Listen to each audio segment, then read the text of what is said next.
அடுத்ததா சின்ன குயில் சித்ரா அவர்கள் பாடின முதல் பாடல் இதுதான் அப்படின்னு சொல்லி பல பேர் நினைச்சிட்டு இருக்காங்க.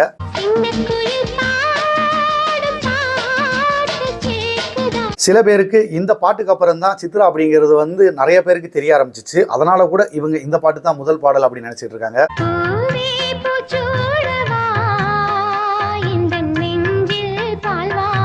இந்த பாடலுமே ஒரு விருது வாங்குச்சு. அது என்ன விருதுங்கிறத மறக்காம கமெண்ட்ல பதிவு பண்ணுங்க. இந்த பாடல் தான் முதல் பாடல் அப்படின்னு இன்னும் பல பேர் நினைச்சிட்டு இருக்காங்க.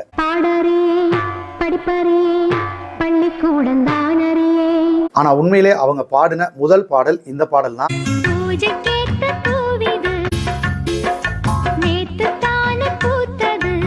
இந்த பாடலுக்கு முன்னாடி அந்த பாடல் ரிலீஸ் ஆனதுனால அந்த பாட்டு தான் ஃபர்ஸ்ட் நினைச்சிட்டு இருக்காங்க.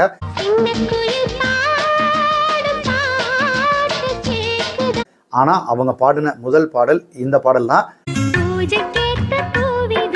ஒரு ஃபர்ஸ்ட் பாட்டு பாடினாங்க அப்படின்ற மாதிரி இருக்காது, ஒரு தெளிவு இருக்கும் இந்த பாட்டுல. மறுபடியும் கேட்டு பாருங்க.